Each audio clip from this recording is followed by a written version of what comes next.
they tied me up on a big column in the lobby with my hands behind me like this, and the wives would come by and spit on me.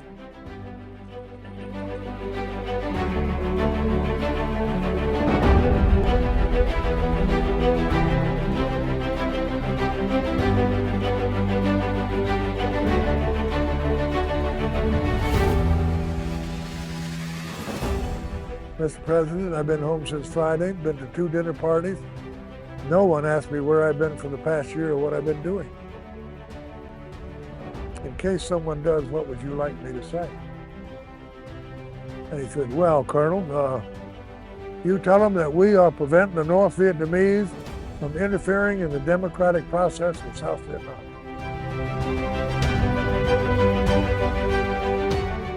I said, sir, I can't say that.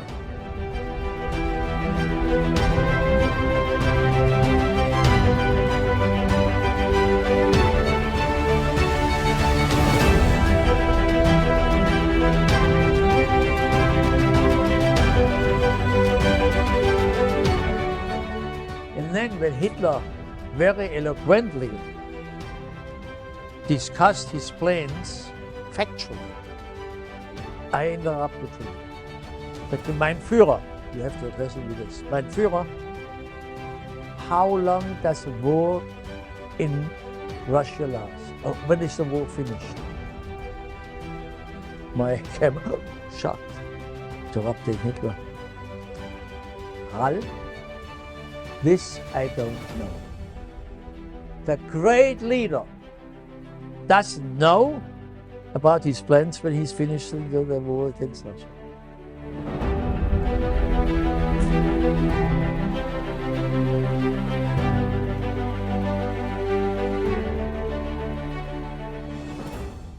But in retrospect, I wish I had talked more about my military record. I think that it would have strengthened my criticism of the Vietnam War if I could say, you know, in World War II we didn't have this, we didn't do this. We had a clear objective.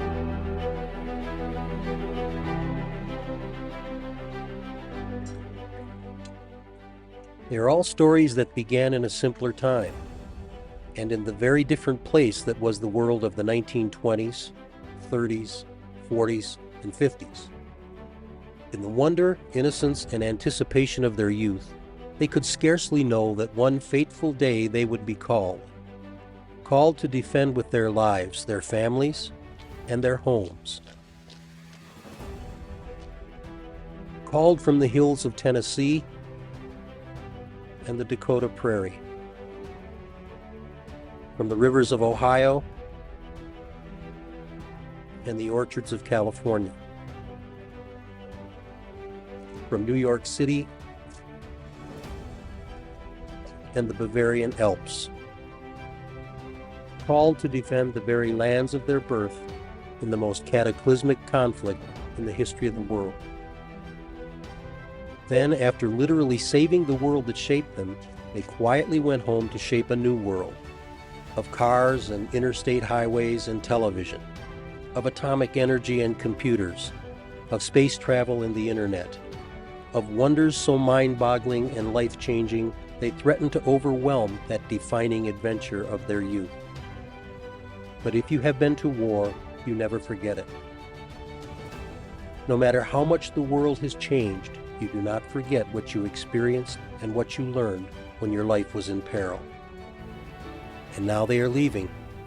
More than 1,000 of them a day are dying, and all that they saw and felt and learned and did is leaving with them. Realizing that, we have a new national interest in the greatest generation. In many ways, this is a story of passage, and it is the story of a place like other places where a departing generation entrusts its cultural legacy to those who will carry on, where they will tell, in some cases for the last time, those who have ears to hear what it was really like and what they learned from it. The stories are countless in number and as different as snowflakes. For a little while longer, You can hear them from the mouths of those who wrote them. You can hear many of them here on an airfield in Oshkosh, Wisconsin, in a forum called Warbirds in Review.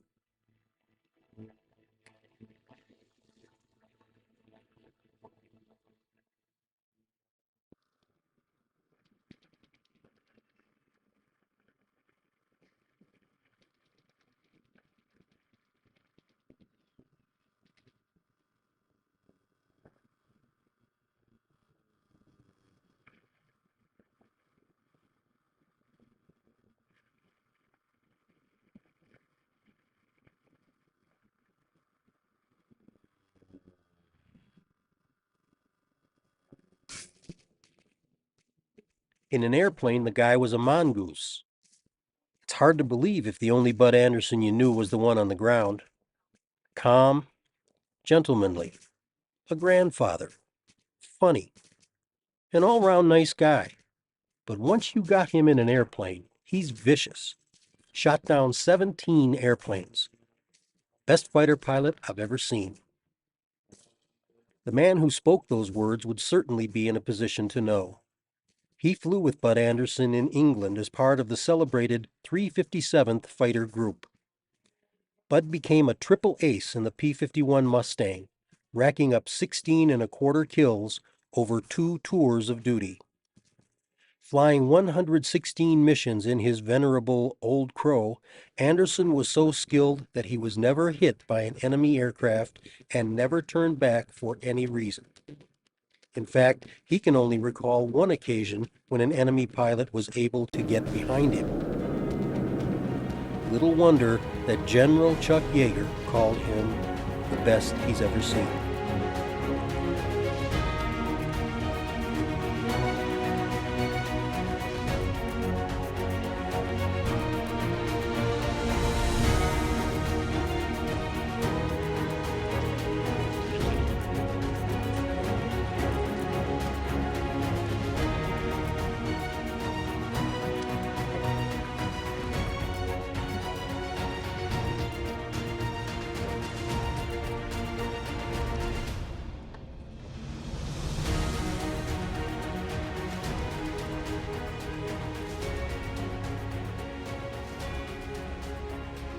There were 30 years of continuous service for this soft-spoken farm kid from Central California, including some of the most dangerous post-war flight testing done by the Air Force.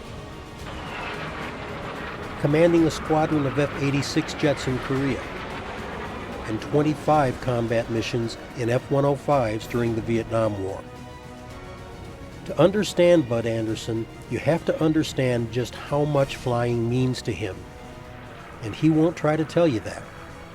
He once wrote, "How do you explain this sort of feeling to those who don't fly? How do you explain color to somebody blind from birth?"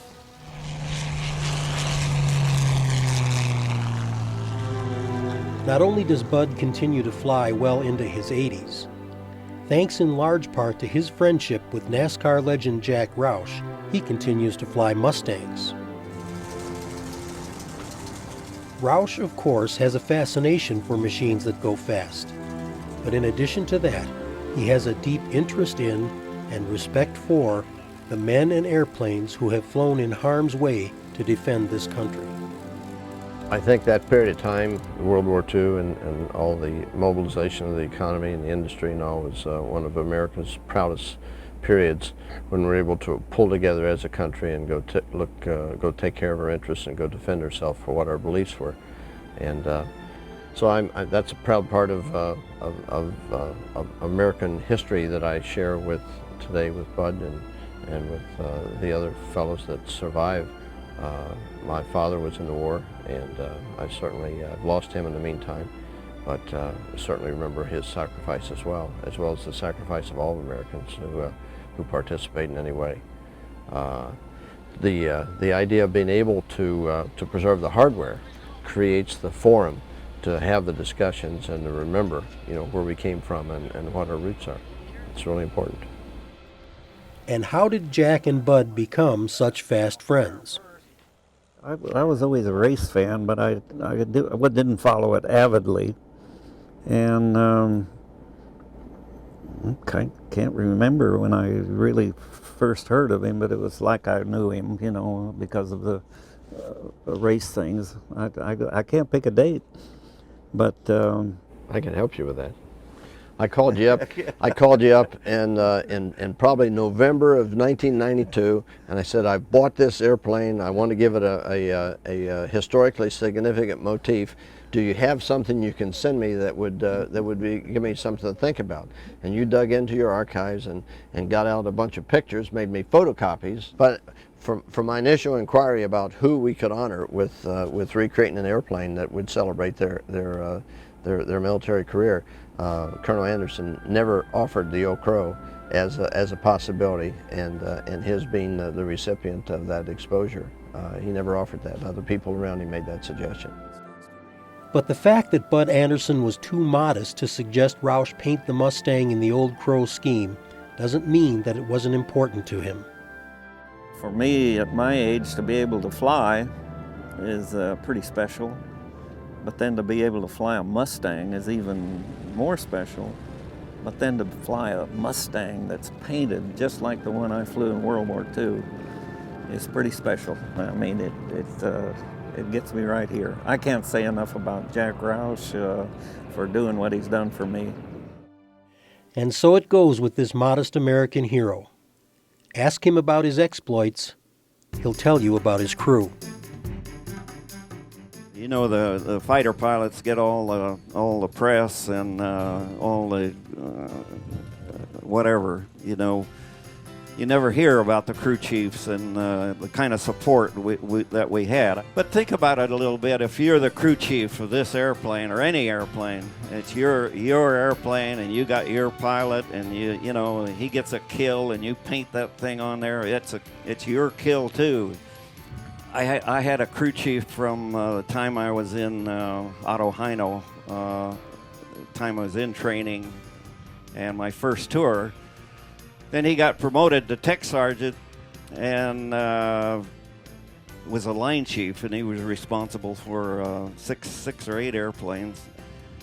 And the winter of 1944, 1945 was considered one of the 100-year winters that they had in Europe. I got a brand new D, this tail number, just like this, but it was solid olive drab when I first got it. And I remember I was the operations officer then, so we were flying mixed airplanes. You've seen these things. Some of them are silver, some are OD, some are half and half. You've seen the pictures of them. That's just one piece in time, the way the airplane looked. They went through tremendous different paint configurations. So this day, I'm looking down, and in the snow background, it was white. 2 dark airplanes and 2 silver airplanes. Well, which one was hiding? It wasn't the camouflaged airplane.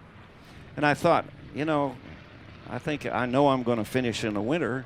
I said, when I landed, there's my 2 crew members and Otto Heino are standing there, and I said, why don't you paint this, de-paint it and put it in a silver paint scheme like this right here, just exactly like this.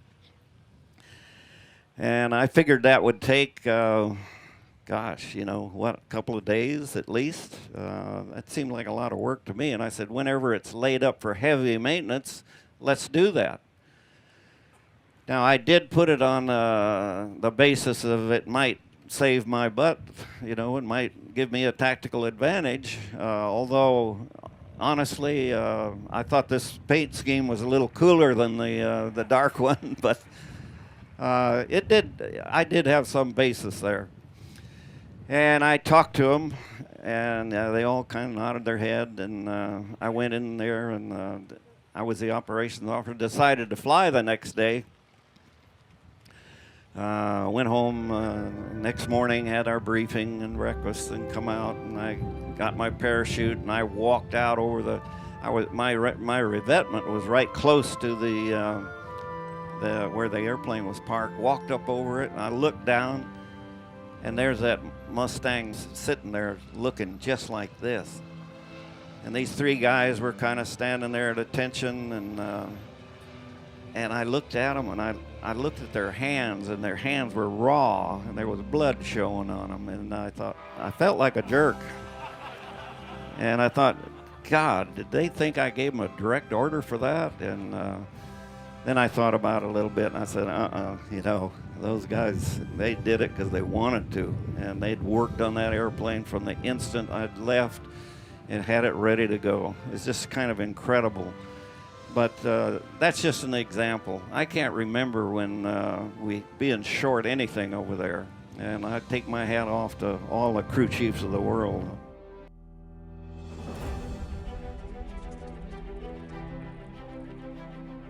I've had the honor to help MC a number of presentations that Colonel Anderson has made to the public, both at Oshkosh and some other places around the country.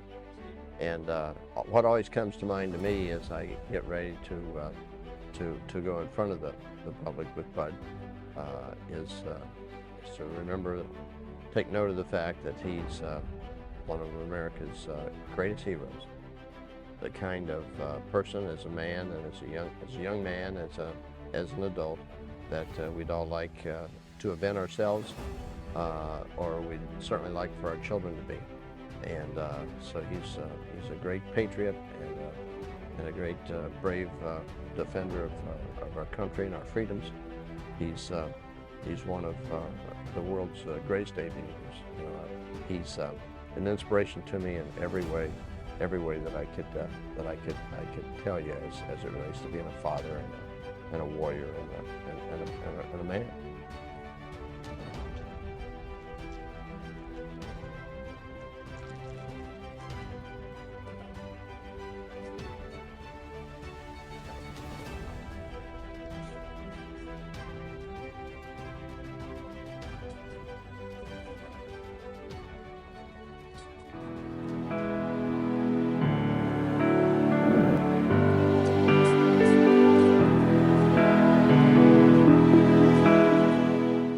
If you could take the genes from the consummate military leader and combine them with the genes of the consummate fighter pilot, the result might look just like this. However, if you created a fictional military hero with Brigadier General Robin Olds' resume, an editor would likely reject it for being beyond believable. In 1942, Olds was an All-American tackle for West Point. In 1943, he was commissioned a second lieutenant and completed pilot training. He entered World War II flying a P-38 he named Scat-1. As he progressed through different iterations of fighter planes, he simply kept adding Roman numerals to the Scat name. He finished the war in a P-51 named Scat-7. In addition to becoming a double Ace Plus with 12 aerial victories, he destroyed another 11 1/2 aircraft on the ground.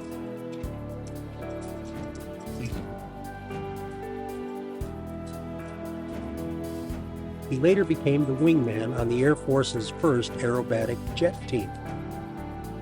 In 1966, he became commander of the 8th Tactical Fighter Wing at Ubon Royal Thai Air Force Base, Thailand.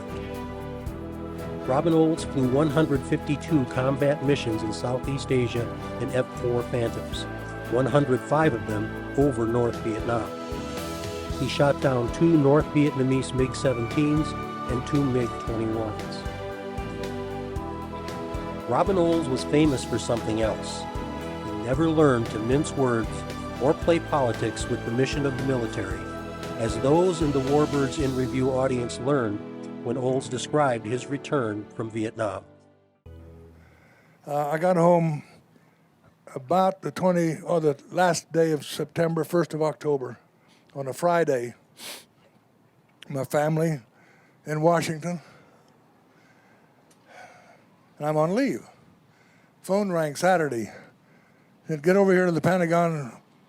Chief of Staff wants to see you Monday morning. I said, I'm on leave. He said, doesn't matter, the chief wants to see you. I said, yes, sir, okay.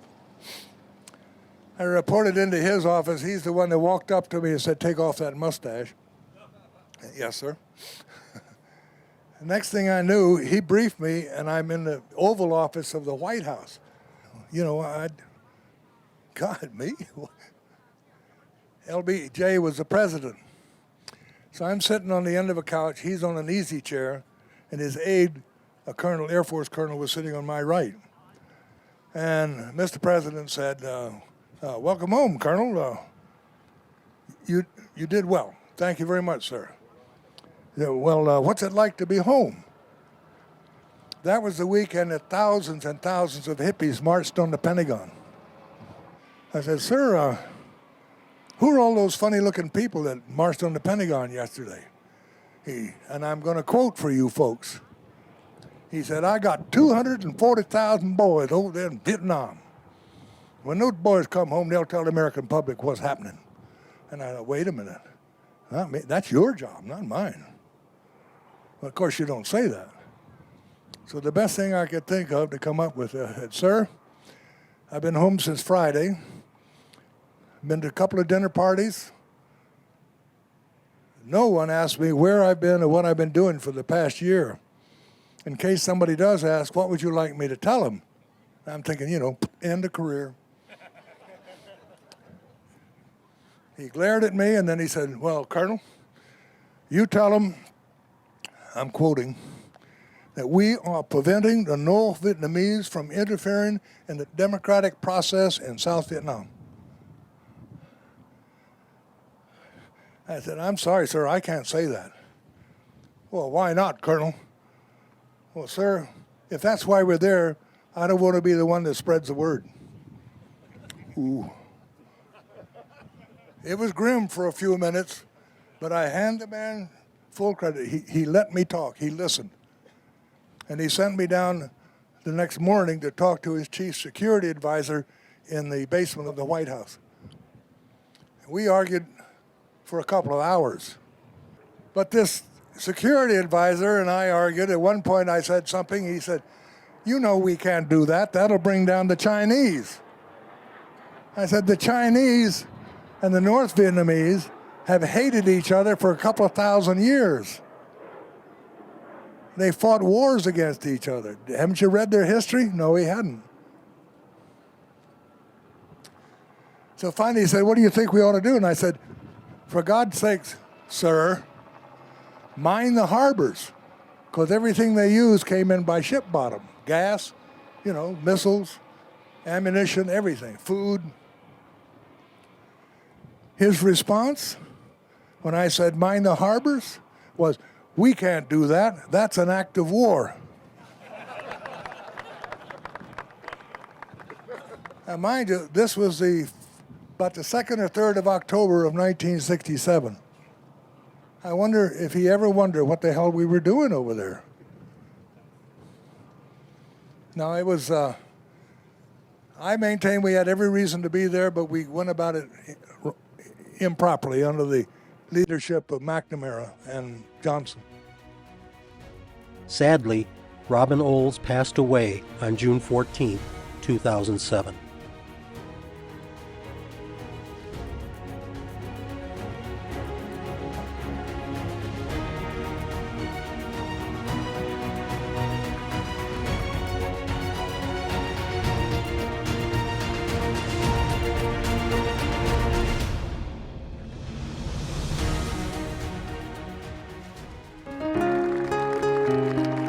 On some level, it is surprising to find these heroes and these airplanes together in one place a full 50 years after the last shots of World War II were fired. But here at EAA AirVenture Oshkosh, the largest annual aviation event in North America, more World War II airplanes are assembled for 1 week than at any time or place since the war ended. Warbirds of every era are featured, and the fact is, there are very few families who have not been personally touched by World War II, or Korea, or Vietnam, or Desert Storm, or Afghanistan and Iraq. So for the crowds who gather here year after year, this is so much more than an airplane show. It is very personal. It's for that reason Connie Boland, a member of the board of directors of the Warbirds of America, and her husband Ed developed the idea for these little forums, which have grown to be major attractions for thousands. The idea for Warbirds in Review started several years ago. On our many trips to Oshkosh, we find that people are very interested in the airplanes. When you're pre-flighting an airplane or when you're working on it, the crowd would gather. And so we said, why don't we do a formal time frame to just allow people to come visit with the pilots. But initially, it was to have the aircraft owner in front of their airplane and set a time when people could come and know that they would be able to hear about the airplane. From that, it evolved into, well, if we're going to have the P-51 here and someone talk about it, and you have the old Crow airplane, wouldn't it be wonderful if people could hear Bud Anderson's story? Wouldn't it be wonderful if people could hear from Jack Roush how he restored the airplane? So from that, that idea, it has grown and to a point that maybe it's a little too hard to handle, but the rewards are great. The heroes of Vietnam right here, guys. I have a military background. I served in Vietnam. In fact, my whole family is a family of warriors. My father was a Marine, I was a Marine. My grandfather was a Marine. My two sons were Marines. So it's, I come from a long lineage of warriors. Well, in an Oshkosh environment, we have such a large, the terminology warbird contingent up here, which people are fascinated by both present-day military, years past military, Korean, World War II, Vietnam era, and stuff like that. To share people's stories, the heroes. All these people are heroes. I'm not a hero, but all of these people are heroes. The folks of World War II, it's sharing the stories and making the world aware of the sacrifice and dedication that these folks had. In any given year, attendees might see a fully restored, flyable B-25 painted in the colors of the immortal Doolittle Raiders. And young people can learn, in many cases for the first time, the story of America's first strike on the Japanese home islands following Pearl Harbor. Pearl Harbor, December 7th, 1941. And that we all know the devastating blow that was to our country. The Doolittle raid, they began working on it almost immediately afterwards, and by January they had a task force pick, a crew of B-25s, and they began training quickly, led by Jimmy Doolittle. And that's why Jimmy Doolittle, the Doolittle raid. And what they did, obviously they practiced all their short field takeoffs and worked out all the kinks of how to fly the airplane off of a very short runway aircraft carrier. They loaded them on the Hornet and sailed for Japan. The plan was to launch around 425 miles off the coast of Japan. When you look at a map and you see Japan and you see how far away it is from everything else and how close our carrier task force was, it was extremely risky, obviously.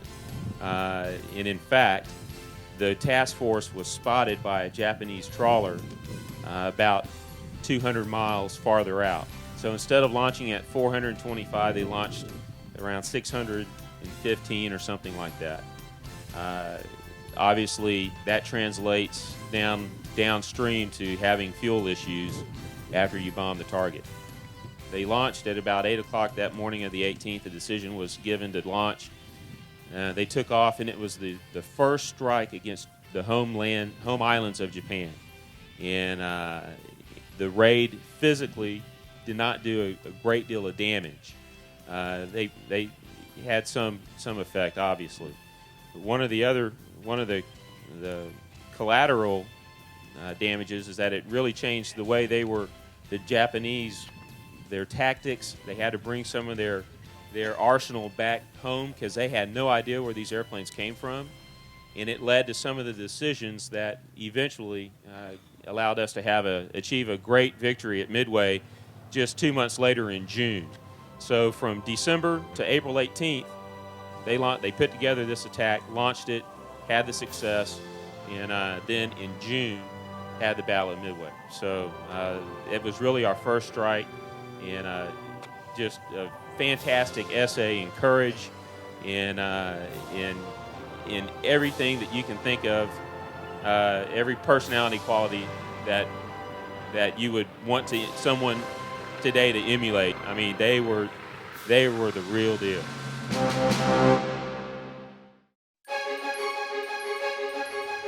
If you mention Bob Hoover's name to those who follow aviation, it's likely the first thing you'll hear is test pilot. For that he was. By the time he was 22, Hoover had already survived 17 equipment failure landings as a test pilot. He's flown more than 300 types of aircraft. He has set both transcontinental and time to climb speed records. He's been awarded the Lindbergh Medal, the Kitty Hawk Award, the Distinguished Flying Cross. He's a member of the National Aviation Hall of Fame, the Society of Experimental Test Pilots, and the Aerobatic Hall of Fame. General Jimmy Doolittle called Hoover the greatest stick and rudder pilot who ever lived. It's difficult to say how many of those who gathered in the shimmering heat of a Wisconsin July afternoon at Bob Hoover's Warbirds in Review Forum knew all of that. It's likely that fewer still knew about the 16 months he spent in Hitler's infamous Stalag 1, after he literally put himself into combat in defiance of those who said he was too valuable a teacher to be sent to fight. The day I was shot down, we were dive bombing some transports, feeding supplies to the Germans in southern France there. And we were attacked by 4 Focke-Wulf 190s. And we just pulled off of the target of releasing our bombs, and we were all split up. I pulled out of a break like this, and I was up about almost 90 degrees, and I saw this Focke-Wulf out here, and I just ignored him. And about that time,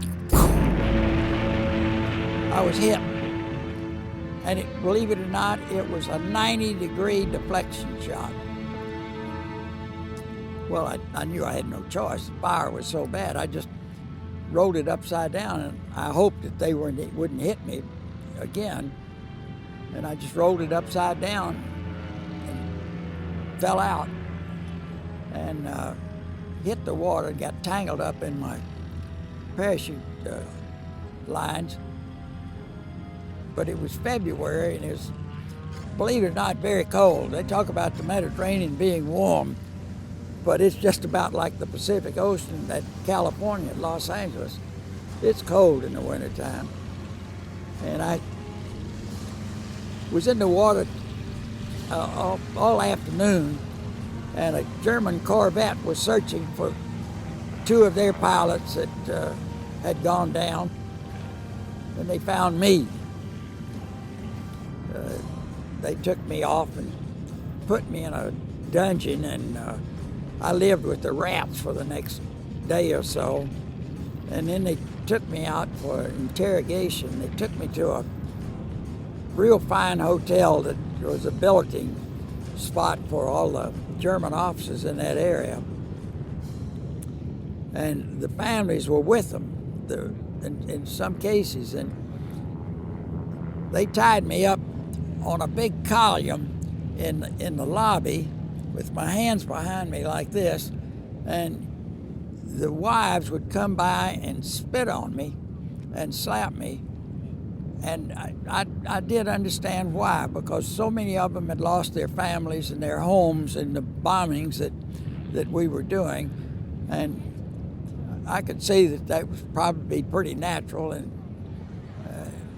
I endured it.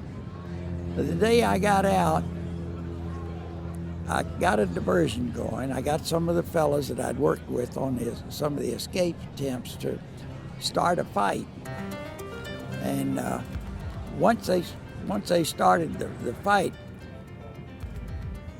got all the guards' attention, but half of the guards had deserted by then. We could hear the big guns about 50, 70 miles away. And about the 3rd day we were out, we were getting pretty hungry. And we stopped into a farmhouse to take a chance, see if we could get some food. And fortunately, this woman spoke English. Her husband was a major in the German army, and he was based in headquarters in Germany. And she provided us with some food, and we visited a while, and I told her that I would write a note that she had been friendly to us, and for whomever got this message, treat her with kindness. And what she wanted to do was to give me a handgun and some clips of ammo. And she said when she handed it to me, you will be able to need this more than I have because of your kindness in giving me this note. And so I took the gun and thanked her, and we said goodbye. And then eventually we ran across an airfield, and it was deserted, absolutely deserted. Just a handful of people walk around and no security. And my desire was to get a Focke-Wulf 190. And so when we got to this airfield, and there were 190s in these revetments, and each one we'd go to was so badly damaged it was not flyable. Finally, I found one that was full of bullet holes, but the engine was okay, and it was full of fuel. I said, I'm going to wait till a mechanic walks by here, and I'm going to put the gun on him and bring him in here and help him get the airplane started. And so finally a German mechanic did come by, and I pointed the gun at him and yelled, and I motioned for him to come into the revetment, and he walked in there. And boy, he put his hands up, and his face was just pale as a ghost. And so I got in the cockpit, and he stood right there by me and was sitting down on the wing, and he went through everything with me, and I fired it up. And I was then concerned about getting shot at if I taxied out to the runway, so I decided I've got plenty of gas, it's full, and I just take off right out of here. It was a grass like this and pretty smooth. But it was a very uncomfortable situation because I didn't have a parachute or a cushion, and I was like this, sunk so far down in the cockpit. But I let it go, and I went straight out of that revetment, got airborne, got the gear up, and there was a 4,000-foot ceiling, and I no more than got off the ground, and I started thinking, you know, this is the dumbest thing you've ever done. Here you are in an enemy airplane, and the war's not over, and our Air Force people come in and see you. They're going to take an easy pot shot at you, and you did. Well, I stayed up just underneath the cloud deck, and I headed north till I got to the North Sea. Then I swung west, and I thought, if I've got enough fuel to get to Holland, I'll see windmills, and I'll know I'm in safe country. I had fuel gauges on empty, and I circled this one area that looked pretty smooth, and it was a road not too far away, and I had to pull the gear up and ground loop it to keep from going into a ditch. And he wiped the landing gear out, but it was sort of a hair raiser and a very dumb thing to have done. You know, the war was practically over, but all I'd thought about every day, all day long, was getting out and capturing one of their airplanes, and I was so motivated.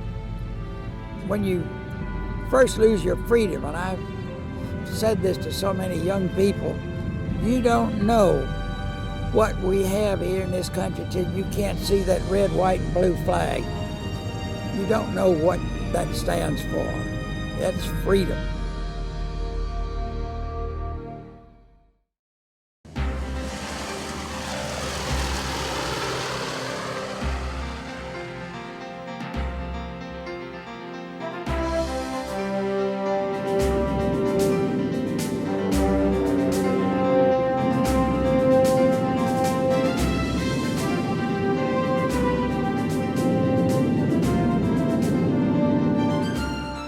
George McGovern is a complex man He's perhaps best remembered for the 1972 presidential campaign, when he served as the Democrat standard-bearer against an incumbent Richard Nixon and lost in what was then a record landslide.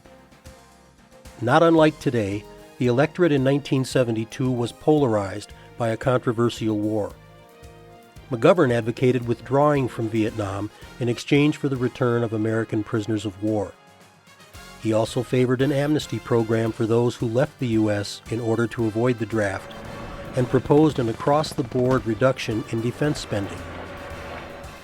Those positions, in combination with his belief that marijuana should be decriminalized and that the federal government ought to leave abortion law to the individual states, led to McGovernism being equated with, quote, acid, amnesty, and abortion, unquote, by journalists and politicians who opposed him.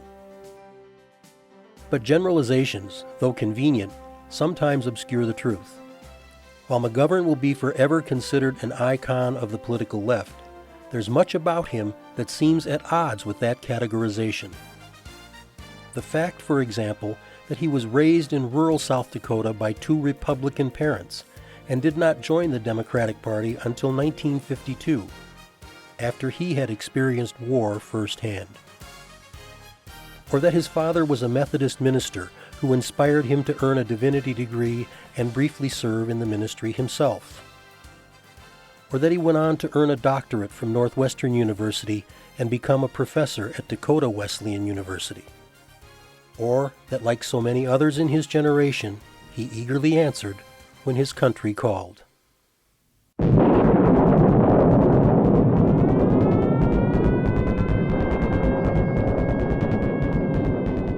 The Pearl Harbor attack of December 7th, 1941 occurred when I was 19 years old. I was then a sophomore in college, and shortly after that, just a matter of a few months, I signed up with the Army Air Corps. But all 10 of us who took that CPT program, all 10 of us joined the Air Corps. McGovern was trained to fly the B-24, and it was no small task. There were more B-24s built than any other aircraft in U.S. history. 18,000 of them were built through the combined efforts of Ford Motor Company, Douglas Aircraft, Consolidated Aircraft, and North American Aviation. The B-24 was a bare-bones brute with one mission: carry and deliver 500 and 1,000-pound bombs. The Liberators had no heat, no windshield wipers, and no hydraulics. Many historians, Stephen Ambrose among them, believed the B-24s and their crews provided the margin of victory in World War II. But the price was enormous. Over half the B-24s and their crews never returned from their missions. I've told people it was like trying to fly a Mack truck without power steering. We used to do those hundreds of chin-ups and push-ups and all kinds of exercises all through time. I wondered, why do we have to be so damn strong? Well, I found out once I got behind the controls of that plane, there was no pressurization in that plane. You had to be on oxygen after you got to 8,000 or 10,000 feet, all the way up to 25,000, where we were usually bombing from. But the temperatures up there were around 50 degrees below zero. McGovern flew 35 missions in harm's way. There is one mission he will never forget. A raid against the Ploesti armament works in Czechoslovakia. I flew that mission. It was the biggest, that was the biggest ammunition manufacturing place in the world. And we got hit badly over the target. We lost 2 engines, and a third one was smoking as we turned off the target. We couldn't hold altitude. We started gradually. We threw out everything, machine guns and everything. And I finally said to the navigator, "Is there a place anywhere near here where we can make a forced landing?" And he said the only place is a little landing strip on the Isle of Viz, V-I-Z, just off the coast of Yugoslavia. The runway is only 2,200 feet long, and you need 5,000 to land a plane like that. When I got there, we weren't very high. We'd been losing air, but I looked at that runway. It looked like a postage stamp. And I knew I had to make a good landing. So we took a run at it, and we hit right on the end of that runway. I couldn't do that again if my life depended. I think we must have hit the first foot. And then the co-pilot and I both rode the brakes all the way down, stopped just a few feet from the end. My crew jumped out of the plane and were jumping around on the ground, kissing the ground and grabbing handfuls of dirt. I'll never forget that mission, no matter how long I live. George McGovern received the Distinguished Flying Cross for that mission. It seems somewhat ironic that his service record was rarely mentioned during his presidential campaign. World War II combatants seldom talk much about their record. They were proud of it, but they didn't make a big thing about it, whether they were in politics or in private life. But in retrospect, I wish I had talked more about my military record. I think that it would have strengthened my criticism of the Vietnam War if I could say, in World War II, we didn't have this, we didn't do this. We had a clear objective. In fact, McGovern credits his experience flying B-24s with giving him the strong desire to serve his fellow man that defined his post-war career. I'd just like to add on the service motivation that the 35 missions I flew in that big war boat there made me so grateful that I'm still alive, that I went through experiences that took the lives of people who were as good or better than I was. And yet my life was spared, the life of my crew was spared. That also reinforced an inclination I had since childhood to be of service to other people, to be of service to the country, to be of service to my community and my family.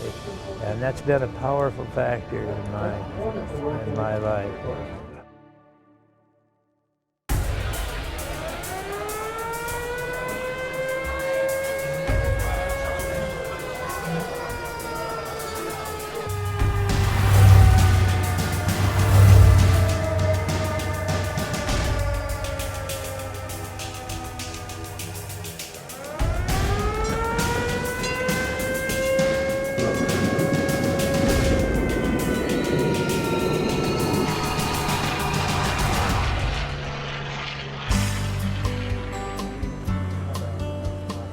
Who would think that on a Bluebird, Wisconsin afternoon in 2007, amid the flags and banners, the fun and the food of an air show, the greatest living combat ace in the history of aviation, a German, would be sitting under the wing of a T-6, protected from the sun by a Warbirds of America straw hat. His name is Gunther Rall. Technically, he is the third-ranking ace in history with 275 victories. But he is the greatest ace still alive. During the course of recording those victories, he was shot down 8 times, suffering, among other things, a broken back and the loss of his thumb. Gunther Rall became an American prisoner of war. 10 years after his last mission in an Me-109, Rall was asked to lead the new German Air Force. The new Luftwaffe procured the F-104G Starfighter from the U.S., which led Gunther to many visits to the U.S. for training and support. General Gunther Rall eventually became Germany's representative on the NATO Military Council in Brussels. Rall would be the last person on Earth to offer any kind of apologetic for serving the Third Reich as he did. In fact, he has said that the German people will pay for Hitler's racism for 1,000 years. In the foreword of Rall's biography, My Logbook, Bud Anderson, an American triple ace who first met Rall in 1975, wrote, "Germany, defeated in World War I, was a shattered nation shackled under the heavy reparations of the Versailles Peace Treaty. A boy named Gunther Rall, growing up under these conditions, had a close family relationship that instilled Christian values and discipline in his young, impressionable mind. As a member of the Boy Scouts, the spirit of adventure, a sense of belonging, and a desire to contribute to society reinforced his early upbringings. Gunther Rall's first choice was to serve his country in the infantry, but his friends soon convinced him flying was a much better path to tread." Anderson then goes on to say, "To this day, he has retained that agility, that decisiveness, that humor, and that sense of comradeship that unites fighter pilots beyond any national borders. I am happy to be able to call him friend." There will be very few remaining chances to hear, as this Warbirds in Review audience did, the first-person recollections of one man's meetings with Adolf Hitler. First of all, you know, I have to say that today it's very easy Nazi officer. That's nonsense. An active officer was not allowed to be neither in the Weimar Republic nor with Hitler. He was not allowed to be a member of a party with the slogan, "The officer serves his country and not a party." My first contact with Hitler, or my report to Hitler, was 1942. I had my 100th victory, and I got the oak leaves, and I had to report in his headquarters in East Prussia. We were about 5. Druschel Steinhoff was with me, and some others. After delivering the order, we were sitting around a fireplace, and Hitler developed his plans. And the main interest was certainly the war in Russia. And Hitler, in those days, he had facts. You could say, yes, I accept that or not. But there were facts. He said, we have to flood the desert, and we have to put German farmers in the area together with the Russians to train them, and all things like that. So this was factual things. And, you know, when the war started, we had a leading newspaper in Germany. This was the Volksbeobachter. And the main journalist had a headline, "When the first snow falls, the war is over, Russia." When the first snow fell, I was in the tent in Poltava, minus 30 degrees, and when the guards came at night, we had open fire in the tent. And this came to my mind, and I interrupted. Hitler said, "Mein Führer, how long will the war in Russia last?" The other one got a shock. "Are you crazy? Interrupt the Führer?" So why not? He said that. I got a clear answer. He said, no, things. Rall, I don't know. And this shocked me the first time. Hitler didn't know one thing. Otherwise, he always knew. He knew everything. I don't know. This was 42. We were just ahead of Stalingrad, and there was a euphoristic mentality because in 2 weeks we have done it. You know, it was Stalingrad was a turning point of the war. And 9 months later, I had again to report to Hitler. I got the swords. It was a different Hitler. There was not facts anymore to do this. It was, you know, no facts anymore. And this was very interesting when you saw his signature. Here, RF Hitler was almost this. The longer the war lasted, it went down. Yeah, and the third time was in January 44, and the main theme, which was discussed, was certainly the expected invasion. When, where, and how can we counter? It was pessimistic, and the belief. Also, that is important. I was often asked, when were you convinced that you lose a war? Stalingrad was the first hit and turning point. And the next was the pocket battle of Kursk, when the German tank army was seriously hit by the Russians. And from there on, we never had any move to the east. I came back to my wife on a trip to another front line, and I said, Harry, the war is lost. And all these secret weapons, so nobody believed on that. But, you cannot just throw your weapon away. We were in a deadly war, no doubt. We have to see how we come out best. That was the problem. Even in the cauldron of combat, the humor and irony of the human condition sometimes shows itself in surprising ways. We got an alarm takeoff, and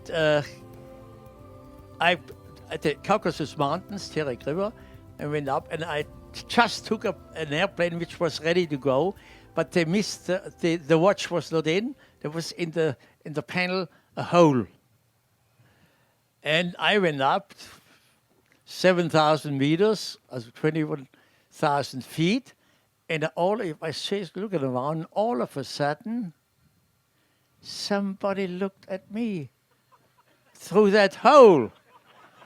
It was a mouse. And I was so happy I was not alone. Somebody was escorting me, and the mouse got nervous because she didn't have an oxygen mask. I had one, and then all of a sudden it disappeared again in the system. After landing, we never found that mouse.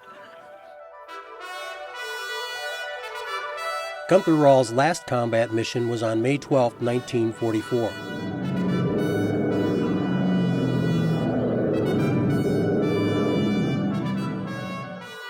On that day, some 800 Allied bombers, protected by over 900 U.S. fighters, were headed for the Rhine-Main industrial area of central Germany. German ships had picked up the American radio traffic and alerted the Luftwaffe. Gunther's airplane was one of 75 German fighters to answer the challenge. Not only was he flying against long odds, he was flying against the most successful fighter group in the European theater, Colonel Hub Zemke's Wolfpack. It was in that fight Gunther's left thumb was shot off.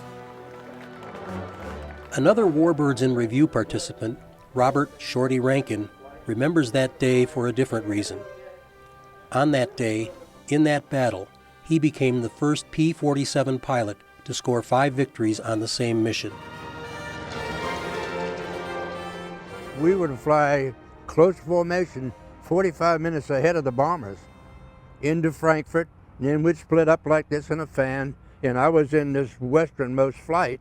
We were supposed to fly 15 minutes and then do a reciprocal on that heading and come back. Well, I completed a 15 minutes, turned around and come back, and I heard everywhere I listened, everybody was seeing bogeys. The Germans were all over the place.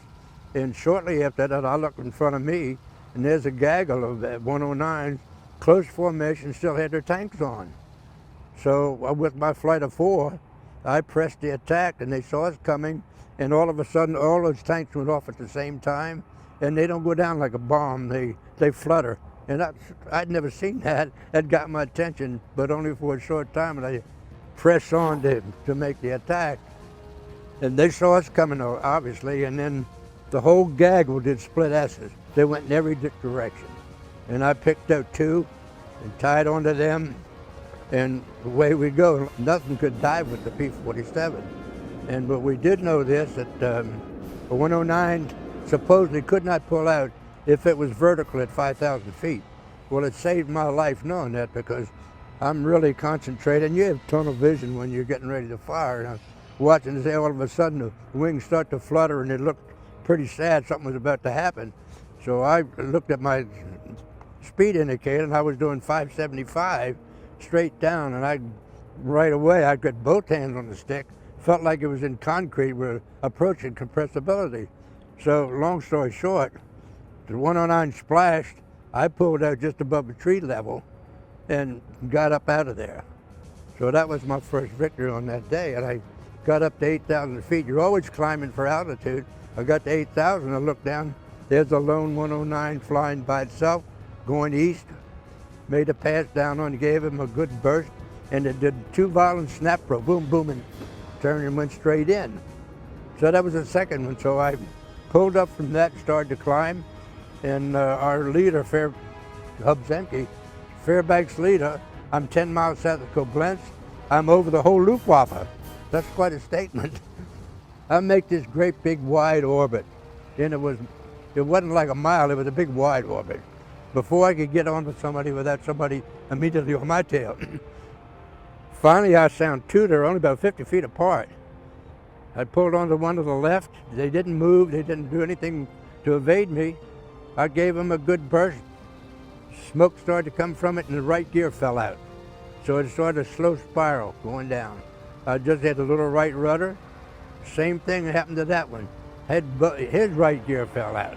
And it was the 2 of them going spiraling down together. That was my 3rd and 4th of that day. So about that time, I looked over, and there's a 109 climbing up onto Hubzemke's butt. And I called to him, and I said, "Break," you know. He said, "Where is it?" And like a dumb lieutenant, I said, "He's climbing right up under your ass." And I thought he'd get all over me when we got back to briefing, but he didn't say one thing about that. And I managed to just get a few short bursts around the cockpit. Excuse me, I didn't think I had him, but the airplane slid off to the right, and the pilot bailed out. And that was my 5th for the mission. In another one of the historical paradoxes which have become so common during Warbirds in Review, Gunther had the chance to reminisce with Shorty Rankin 63 years after the fact about that fateful day, a day which ended so differently for each of them. Gunther bailing out of his Me-109 with a severed thumb. And then I was tumbling and tumbling and tumbling and tumbling. I couldn't reach the handle. But, you know, when these arms and legs are swinging around, this is a stabilizing factor for you. And all of a sudden, it was quiet. I was looking how high, and I pulled, and here I was on the parachute. And then I recognized, I said, "Shorty, where's my thumb?" And Shorty getting a special reward. We went back to our base, got out of the airplane, held up 5 fingers, and my crew chief was thrilled to death, and so was I.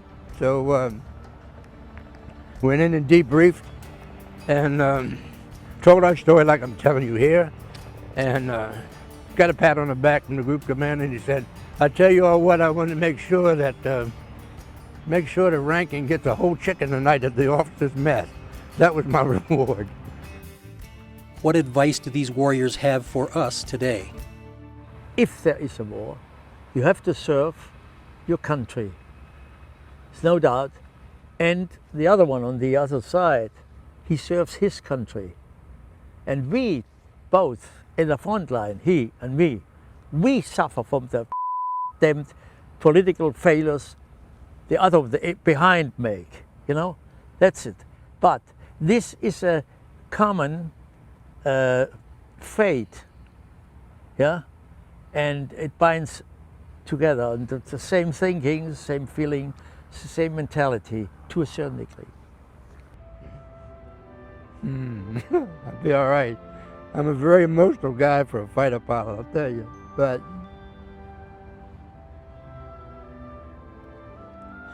I love this country, and every young person who lives here ought to be blessed to know that they've been so fortunate to be born here. And when the time comes, if you have to do your thing for your country, you better damn well step up to the bat and do it.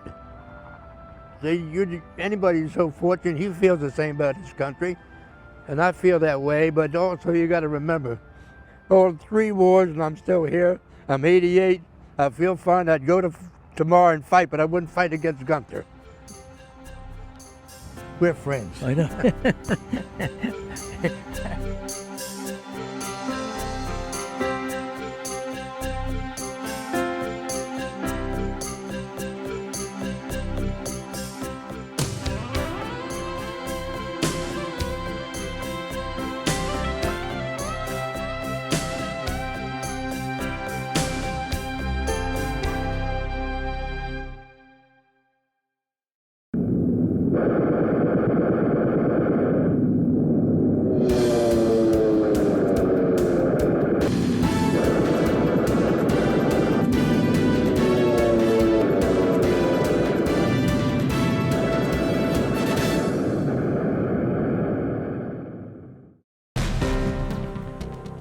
They grew up in the Great Depression and World War I, a generation of doers and true patriots.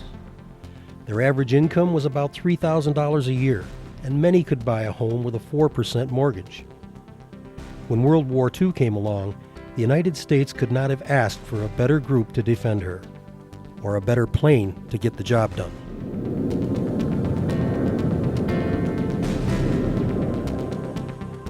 The first versions of the B-17 were delivered to the U.S. military in the spring of 1937. The Flying Fortress, as it was known, would become legendary as a resilient bomber that could take a licking and keep on flying. Created to put an end to the bloodshed of trench warfare known all too well in World War I, the Boeing company built more than 12,000 of the high-flying, long-range bombers for World War II. Although he couldn't have known it in 1939, 17-year-old Hal Weekley of Carrollton, Ohio, would later become one of the brave men to fly the B-17 when his country came calling.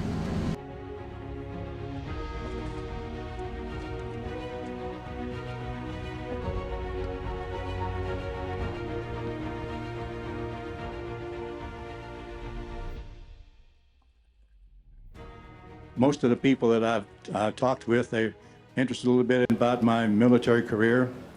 As you know, I started flying the B-17 August the 4th, 1943. I went to Europe in June. I got in there in June the 12th of 44. Had 520 hours total time. And I flew a couple of missions around England just to get a feel for the whole thing. And then on June the 21st, I had my first mission, and it was to Berlin. Now, everything was backwards with me in the Air Force. I wanted to fly P-38s, so they gave me B-17s. I wanted to fly a bomber to Europe and come back on a ship. So you know what happened. I went over to the ship and flew back. I wanted to get a couple of missions into occupied territory, some short ones, and get a feel for the whole thing. So the first thing they did was they gave me the longest one, and that was to Berlin. And then, of course, I got shot down on a milk run, which I wanted in the first place. So everything was backwards, but you got to look at it a different way. I'm still here.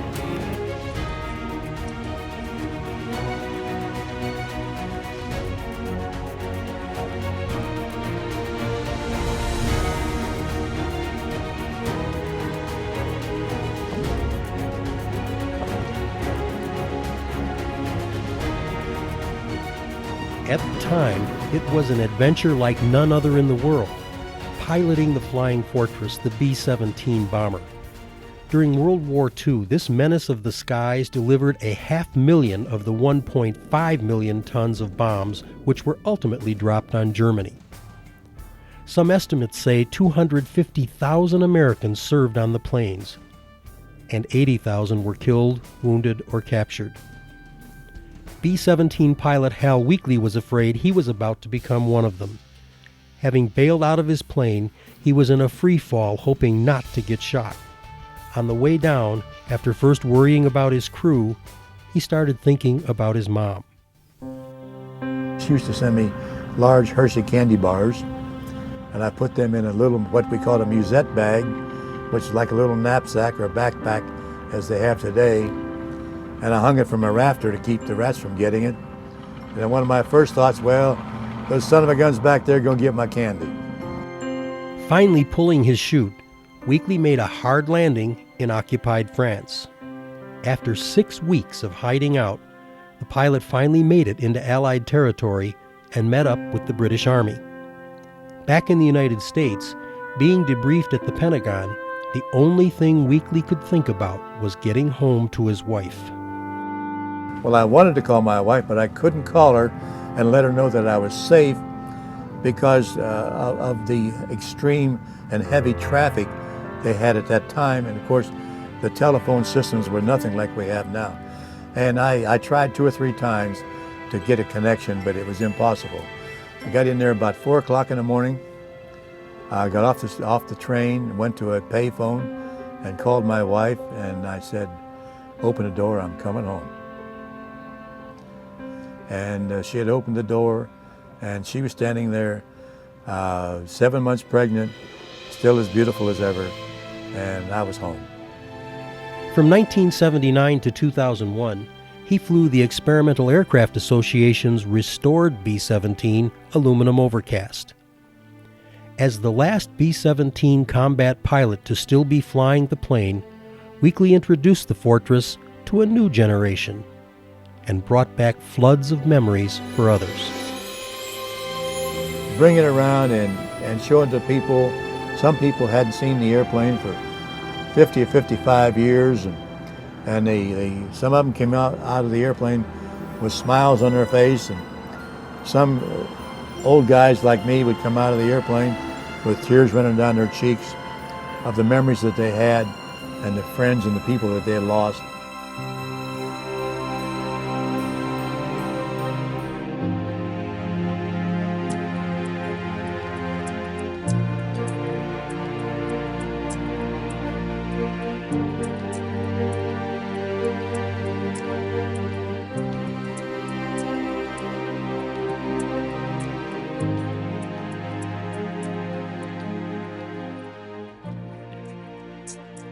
If John Wayne plays you in a movie, it would seem you've led an extraordinary life. In The Flying Tigers, John Wayne is said to have modeled his character after David Lee Tex Hill, one of the original American Volunteer Group, or AVG, Flying Tigers.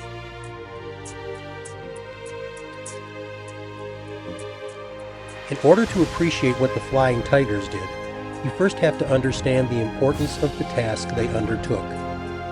In 1937, Japan launched a full-scale invasion of China. Within 5 months, 1 million Chinese people were under Japanese control. By the end of 1937, all of the major cities in China were captured, including Generalissimo Chiang Kai-shek's capital of Nanking. Claire L. Chenault, a retired U.S. Army Air Corps officer, was serving as an aviation advisor to Chiang Kai-shek during the Sino-Japanese War. The Chinese Air Force was non-existent. Generalissimo Chiang and Chenault sought and received U.S. permission to recruit Army, Navy, and Marine aviators and have them resign their commissions to join a contract volunteer force to defend China. The AVG Flying Tigers were born, and Tex Hill was one of its original recruits. China is a vast nation, and it valiantly fought on against the Japanese, even though there were 2 million Japanese soldiers in China by 1941. But in May of 1942, China nearly capitulated. Its supply lifeline was the 717-mile Burma Road, which ran from Lashio in Burma to Kunming in China. In May, the Japanese overran the American, British, and Chinese forces in Burma and completed the blockade of China. Soon, the Japanese 56th Division, the vaunted Red Dragons, were pouring up the road into China with only one remaining obstacle, the Salween River. An expansion bridge across the mile-deep river gorge had been destroyed by the retreating Chinese. But the Japanese had gone down to the river and already had a pontoon bridge under construction. That set the stage for one of the most memorable aerial combat missions in history. On May 7, 1942, Tex Hill and 3 other Flying Tigers in well-worn P-40s dived into the river gorge carrying 500-pound Russian-made bombs.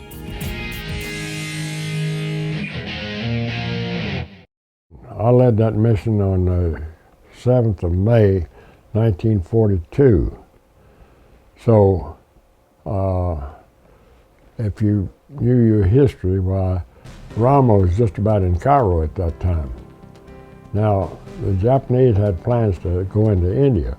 If China had collapsed, the Indians would have turned on the Brits and slaughtered them like pigs. And it's conceivable that the Japanese and the Germans would have linked up across India and Africa, and we'd have had a different situation in the world. We probably wound up with some sort of negotiated peace, because we didn't have the atomic bomb at that time. Of course, that solved everything, but that was almost 3 years later. Now, on May the 7th, when I was asked to lead a mission, the Chinese had blown the bridge, the main bridge there, but the Japanese had started building a pontoon bridge across. So I took a force of 8 planes. 4 of us were Navy guys that come out of a dive bombing squadron. We were loaded up with these big Russian bombs of 550 pounds roughly, and some frags on the wings. And I got up there and I saw that that pontoon bridge wasn't all the way across. Where that road winds down, that gorge is about a mile deep, and the road is cut back into the mountain. And so I was lucky enough to hit the road above with a bomb and knock the edge of the road off. And if I hit above it and I had a landslide, they could shovel it off, and it wouldn't be any big problem. But when I knocked the edge of that road off, now they got to excavate back into that mountain, and that's rock, you know. But anyway, it blocked them, and for 3 days, they had no place to go. I mean, we slaughtered these guys. I don't know how many people we killed there, bombing and strafing them for 3 days. I don't think people have ever really understood the significance of that Salween mission. And now the people who were involved in that do, but none of the historians have really picked up on it and understand that this could have been an entirely different world, you know, if that mission had failed. Tex Hill was a frequent visitor to Oshkosh. In 2007, just after celebrating his 92nd birthday, Tex was looking forward to hosting yet another Warbirds in Review forum. However, at the last minute, health considerations caused him to cancel. Among the dozens of sayings Tex used deftly and often was this one: if you want to have a friend, you have to be a friend. And Tex had friends. Friends like Don Lopez, deputy director of the Smithsonian's National Air and Space Museum, who flew with Tex in China. He remembered Tex's inbox was filled with peanuts and his outbox was filled with the used shells, and that he had one standing brief: "Y'all follow me." And friends like David Hartman, longtime host of ABC's Good Morning America, and Joe Engle, the commander of the second ever space shuttle flight, and Ed and Connie Bolin, founders of Warbirds in Review. We have been at many black tie occasions with Tex, and on one occasion I happened to wear a red dress. And Tex, at no loss for words, I walk out of the room and there he is, and he said, "Oh, you make a bulldog break its chain." And dozens of others who decided to fill Tex's forum time with a tribute to this beloved flyer, fighter, and friend. On October 11, 2007, Tex Hill, son of Presbyterian missionaries, recipient of the Distinguished Flying Cross, the Distinguished Flying Cross with 3 oak leaf clusters, the Chinese Order of the Cloud Banner, and the British Distinguished Flying Cross, passed away.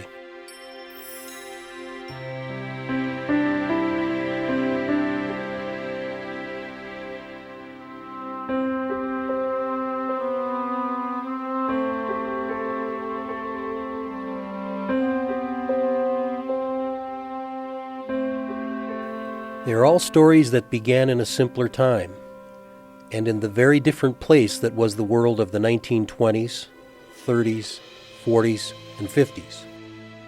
The stories are countless in number and as different as snowflakes. For a little while longer, you can hear them from the mouths of those who wrote them. You can hear many of them here on an airfield in Oshkosh, Wisconsin, in a forum called Warbirds in Review.